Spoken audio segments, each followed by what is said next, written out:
There's been a huge development in the Francesca Gino case that I want to talk about in today's video, and that development is the story of Zoe Zialny. Probably haven't heard of her before, but Zoe Zialny is the PhD student who actually first grew suspicious of Francesca Gino's data and was the one who brought it to the attention of Data Colada.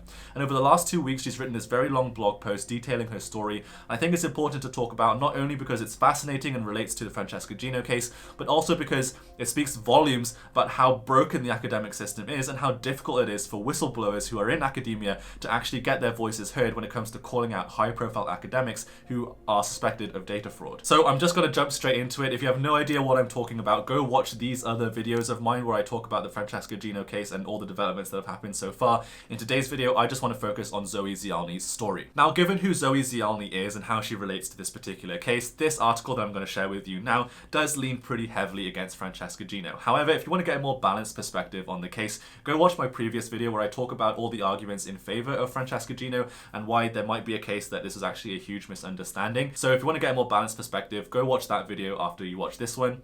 I think getting a balanced perspective on the news is really important to get us out of those echo chambers that we tend to get into with the news. And so one of the best ways that you can avoid getting into these kind of rabbit holes is to use the sponsor of today's video, Ground News. So if you haven't heard of Ground News before, they're a fantastic app and website that gathers the world's media in one place and makes the bias of that news explicit rather than hidden. For example, if you look at this story, which is about another professor accused of faking her data, this one is about a California professor accused of faking Native American history, you can see that this story was predominantly covered by right-leaning media and was very poorly covered by left-leaning media, which means that if you're somebody who only consumes left-leaning media, then this is a story that you might have missed. However, if you look at this story about the James Hansen study that warns that Earth might be warming faster than previously thought, you can see that this story was almost completely ignored by right-leaning media and was only covered by central and left-leaning media, which means that if you're someone who only consumes right-leaning media, this is a story that you could have missed, aka a news blind spot. So the fantastic thing about Ground News is that it helps you cover your blind spot so that you can see a greater variety of articles and get out of those rabbit holes and echo chambers that we tend to get into when consuming the news these days. So to help you overcome these news blind spots, Ground News actually has a blind spots feature which highlights news articles that are predominantly covered by one side of the political spectrum. On top of that, if you use the Vantage plan, which is the plan that I personally use, then you also get access to the fantastic feature which is the My News Bias dashboard. The My News Bias dashboard is so good because it shows you how your news diet might be biased and can really show you in an obvious way where your blind spots are. Now you might be wondering if the bias rating you see on Ground News' website and app is biased in itself, but you'll be pleased to know that that rating is actually determined by 3 independent news monitoring organizations, so you can really trust the rating that you see on Ground News. So if you want to try Ground News for yourself, and I highly recommend you do, I literally use it every single day, be sure to use my link in the description. You'll get 40% off Ground News if you use my link in the description. It's the biggest sale they're having of the whole year, which means that you can get the Vantage plan, the plan that gives you access to the My News Bias dashboard, for as little as $5 a month. So go subscribe now. It's the cheapest Ground News has ever been and is honestly my favorite way to consume the news. Let's get back to talking about Zoe Zialny's story. So our story starts with Zoe Zialny doing her PhD, and she's doing her PhD on networking behavior. And it just so happens that one of the cornerstone pieces of literature in the world of networking behavior is a paper written by Francesca Gino. It's called The Contaminating Effect of Building Instrumental Ties, How Networking Can Make Us Feel Dirty. And it's written by Casciaro, Francesca Gino, and Kuchaki. Now the argument made by this paper is one that is pretty bizarre. It basically argues that the act of networking makes people feel physically dirty. And for Zoe doing her PhD in networking behavior, she thought that this idea just seemed ridiculous and pretty implausible. On top of that, Zoe was very much aware of the replication crisis that has been happening in behavioral science. And she knows that a lot of the papers that were published around this time were able to do so through a lot of, should we call it, researchers' degrees of freedom. They were able to sort of publish research with very loose checks and balances on the actual practices that they were using in their published research. So, being the respectful researcher that Zoe is, she thought it best to not include this paper as a key part of her literature review in her PhD. But when she brought this idea to her supervisor, she was met with surprisingly strong resistance. Her supervisor felt that because this paper had been written by 3 very prominent researchers and published in a top peer-reviewed journal, that it seemed absolutely ludicrous to completely omit this paper from Zoe's literature review. However, despite these protests, Zoe continued to insist that this paper shouldn't be included as a key building block in her literature review. She felt like, since there was so little known about this idea of networking making you feel dirty, that it was better for Zoe to start from scratch and do completely exploratory research on this topic. But her supervisor kept insisting.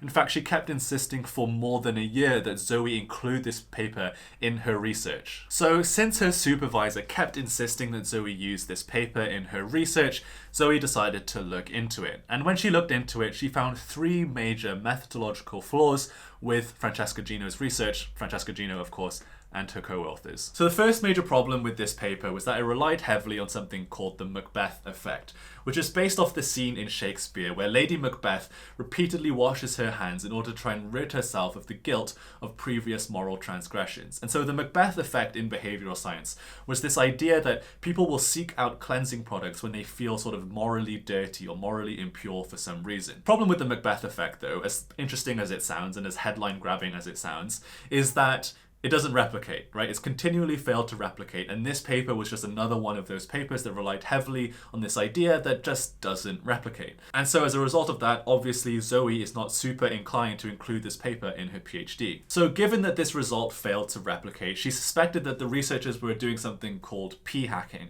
Now, p-hacking is a type of academic malpractice, but it's not strictly speaking data fraud. What p-hacking is when you collect a data set and it doesn't quite work out how you expect it to, you can't quite get a statistically significant result. So what you do is you kind of chop up the data in a way where you kind of exclude, certain data points that don't really neatly fit your hypothesis, and you give some reason for why you're doing that, and then suddenly you can create a statistically significant result that supports your original hypothesis. That's what p-hacking is called. It's generally frowned upon and not looked at as good scientific practice, and so Zoe suspected that perhaps this paper was p-hacking. But when she looked at it a little bit more, she came to her second conclusion, and that second conclusion was that the p-value in this paper was far too small. So small, in fact, that it's unlikely that the researchers would be able to obtain this through normal p-hacking, which is where she started to suspect that this wasn't just p-hacking, that this was straight up data fraud, aka just making up data out of thin air. And the third conclusion that Zoe came to about this paper, and this is something which I talked about in my first video about the Francesca Gino case as well, is that Gino does seem to have a large library of very implausible hypotheses that have extremely low p-values. And so Zoe is just suspicious about all of Gino's work as a whole, that these very implausible hypotheses all seem to work out with a very high level of statistical significance. Now, of course, these 3 conclusions on their own are not enough to accuse somebody of data fraud. These are just sort of things that look a little bit off, look a little bit dodgy, and are enough to cause concern for any, self-respecting scientist. So Zoe, being one of these respectful young scientists early on in her career, decided that maybe if she's forced to include this paper in her PhD, that she should start the PhD off by talking about why this paper, which is supposed to be so seminal in her field of networking, should not be trusted. So that's what she did. The first chapter of her dissertation contained a 10-page criticism of this 2014 paper, and she felt that this was necessary to include in her PhD because if she was forced to include it in her paper, then she has to talk about why she doesn't want to use it as a building block for her thesis. And additionally, she thought, since this is such a famous paper published in a top journal by famous authors, that providing this kind of criticism in the academic domain would only help the academic community progress further in this field. This is exactly the kind of behavior that we would want academics to be engaging in, criticizing each other's work in order to try and find the truth behind all of the noise. So what happened next? Was Zoe celebrated for bringing this kind of criticism to light? Was her criticism welcomed with open arms because of its ability to contribute to the furthering of the scientific field? No, of course not. That's not what happened at all. Instead, the 3 members of the committee who oversaw her dissertation completely refused to engage with this criticism. Instead, they repeatedly told her that a criticism like this had no place in her PhD thesis. After a while, Zoe wrote a long letter to the committee explaining why she thought that it was important to include such a thorough criticism of such a seminal paper in the field in which she is writing her PhD. And she never received a reply to that long letter. So given this lack of response, Zoe decided to keep the criticism in before her defense. And on the day of her defense, 2 of the 3 committee members said that including such a criticism was unusual, and unnecessary, and only the third one said that it was somewhat brave and interesting. After the defense, 2 of the 3 committee members made it very clear to Zoe that they would not sign off on her dissertation until she removed all traces of her criticism of Gino's paper in 2014. Neither of those 2 members made any comment onto the actual content of the criticism and whether the content of her criticism was ungrounded. Instead, they completely lambasted Zoe for including such a thing in her paper. They said that her criticism was inflammatory and that she was adopting something of a self-righteous posture that was not appropriate in academia. So after this hugely disheartening event, Zoe's only option was to cave. She knew that if she didn't remove this criticism from her dissertation, that these 3 people would not allow her to graduate, which means that she cannot move on with her career. Zoe writes that she was disgusted at this blatant abuse of power exercised by the committee, but she had no option. She has to graduate. She has to move on with her life. So what she ends up doing is submitting a censored version of her paper, but she's determined at this time to make sure that a director's cut is available later. So this next section of Zoe's blog is called From Doubts to Concerns, and it's called that because a few months later, she does what any good scientist should do, which is run a replication of the study that she is suspicious of. If you don't know, a replication is when a scientist tries to recreate somebody else's study and follows the same methods as them in order to try and achieve the same result. And if they're able to achieve the same or similar result, then that tends to verify that the original finding is legit. So in order to make sure that she is replicating accurately, she actually reaches out to Francesca, Gino, and her co-authors for the original materials that they used and a raw data set. And what she gets back are the original materials and a dataset from Francesca Gino, one that is similar to the original one. But through this exchange, she also learned something about how the study was carried out. And that's the fact that Francesca Gino was the only one to ever touch the dataset, that the other 2 authors on the paper never got anywhere near the data, and that the analysis was solely done by Francesca Gino. So Zoe runs her replication, and surprise, surprise, she can't replicate the effect.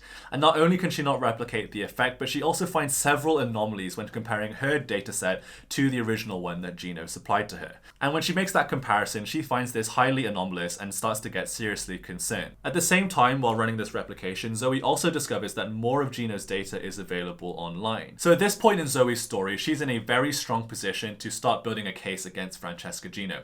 She has a PhD in a related subject to one of her papers. She has looked extensively into that paper, done a replication of it, has a failed result, as well as many anomalous data patterns that she can find. And now she has 3 more data sets in addition to that one that she needs help investigating. So she recruits one of her friends who chose to remain anonymous, and together the 2 of them decide to analyze those 3 data sets. They find several more anomalous results, and once they felt like they had a very strong case, they brought those results to Data Colada. Zoe then goes on to write about what it's like to work with Data Colada, and I think this reveals a lot, because what she writes is that she was surprised about how skeptical Data Colada was of her, not just of Francesca Gino. She says that Data Colada were very thorough in their analysis of Francesca Gino's work and really worked to the standard of, is this enough to make us convinced the data fraud has happened? But is this enough to convince anyone the data fraud has happened, which is a much higher bar. And that before publishing, Data Colada made sure that they had triple checked all of their findings to make sure that data fraud was the only reasonable explanation for what they had found. And we all know what happened next. Data Colada released their blog post, Harvard does their independent investigation, Gino gets fired from Harvard and then sues both Harvard and Data Colada for $25 million. So that's Zoe's story. And if you want to know what happened next, then be sure to watch these other videos of mine that I've already made where I talk about their anomalous findings and the contents of the lawsuit that Gino launched. However, the reason why I wanted to make this video is because I think Zoe's story exemplifies so strongly what is wrong with academia right now. I feel like a lot of scientists, including some of you guys in my comments, have this romantic idea that academia is this wonderfully self-correcting system where all academics can openly, speak to each other and talk and converse and debate, and that beautifully through this magical process the truth will come out. But the truth is that not all academics are put on the same pedestal, and that young academics, the ones who are in the weeds, really trying to make a difference, really trying to make a statement and make science better, they're the ones being shut down by the gatekeepers at the top, making whistleblowing and sort of good academic practice like Zoe was trying to follow really difficult to do. Whistleblowers in science should be celebrated, not chastised, not lambasted like Zoe was. So no matter what the outcome of this case is, whether Gino is found guilty or innocent, I think that Zoe should be celebrated for her bravery in bringing this to light and trying to do the right thing for academia, for science, and for truth. What do you guys make of Zoe's story? Let me know in the comments below. Be sure to check out Ground News as well. Thank you so much, Ground News, for sponsoring today's video, and I will see you all next time. Bye-bye.